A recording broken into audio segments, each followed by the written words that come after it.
So like many sitting around this table, I had the good fortune of meeting Michele after wondering whether my friendship with Bruce was worth the effort. Thank God for Michele, goes the familiar refrain. Of course, even before I'd met her, Bruce would mention her frequently, dropping her into conversation in a way reminiscent of my daughter's erstwhile invocations of her imaginary friend. But Bruce's boast were to be believed, his wife had an international reputation as an historian and cultural critic for British and American radio. And please start eating because I'm going to go on for a while. She had authored or edited 65 to 70 books, directed the dissertations of over 2,700 graduate students, and had won a Fulbright Research Fellowship that took her to University of Nottingham, where Bruce assured me with a wink, Maid Marilyn would be given a good run for her money.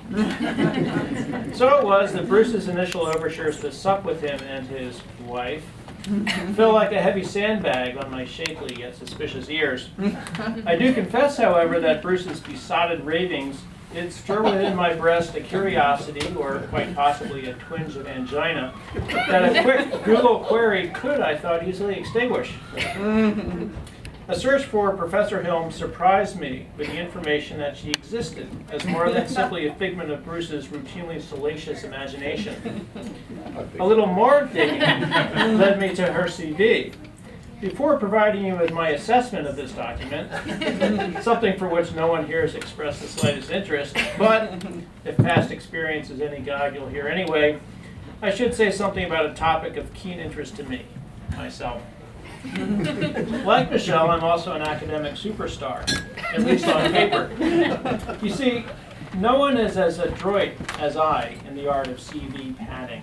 In fact, a physician once warned me that master padders like myself stood at high risk of blindness. Had you the time to flip through the 314 pages of my curriculum vitae, which incidentally is Latin for lies we tell about ourselves, you'd find all manner of superficially impressive entries. Here are just a few of my favorites. From page 68, still under the section heading Awards and Honors, that appeared initially on page 14, voted most likely to lose a fight by classmates in Mrs. Rexton's third grade class. From page 172, under the heading Publications Intended for Non-Intellectually Curious Non-Academics, How to Fight for the Right to Party, Jewish Style, in the Journal of Beastie Boys Studies, 9/412 through 416. From page 298, under the heading Dissertation Supervised but Not Completed, Mitchell Gardner, From Descartes to O.J. Simpson, Cogito ergo sum other guy did it. The point, obvious to any academic superstar, is that no one amasses a CV like Michele's without a substantial amount of cheating. It took my trained and complicit nose less than a minute to sniff out the telltale signs of a fellow master padder. First, 9 books, but notice the CV doesn't provide page lengths. I put that trick to good use myself, which is why my latest book, which is a collection of my 16 previous books, is still under 50 pages. Under the heading Editorial Boards, she lists 8 such boards. I have 12 listed under the same heading on my CV. Impressive? Not really. It's one thing to list editorial boards and another actually to serve on them. Those are the kinds of distinctions that it's best to keep in mind when reading a CV. Under keynote addresses, invited talks, and interviews, wonder why she's listed so many of these things? Oldest trick in the book. She hopes that the reader will become bored before too long and fail to notice that some of these invitations came from 2-bit universities like the University of Copenhagen. What the fuck is that, a kind of ice cream? But remember, this isn't a story about Michele and her CV, but about Bruce and his invitation to dine with him and the wife whose existence Google had confirmed for me.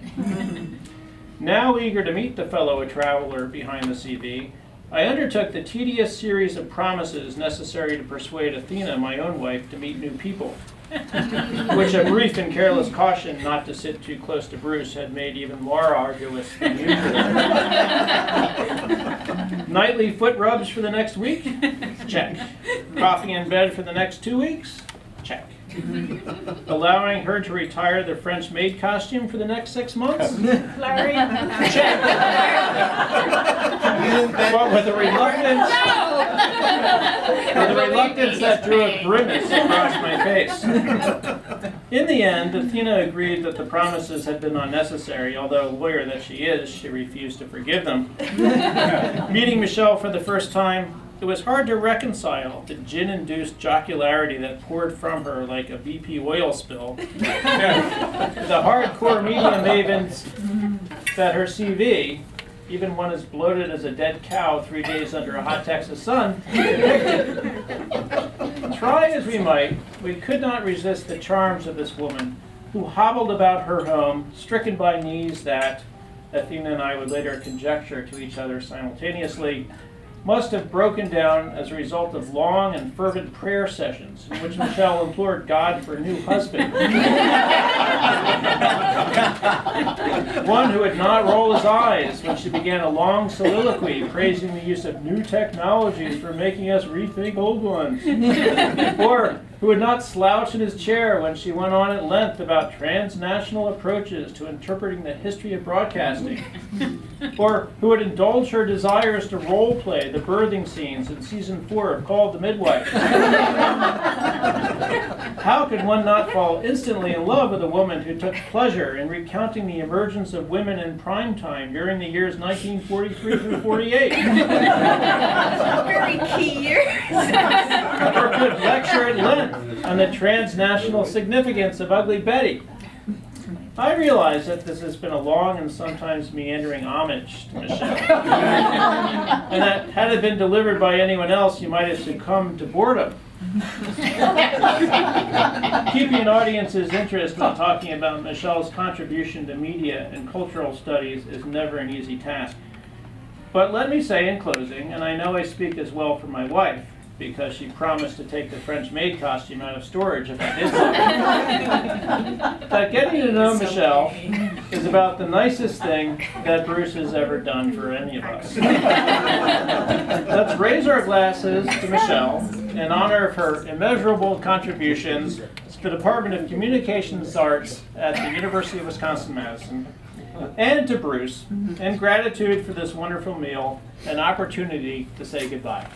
Thank you. Nothing will surpass that speech.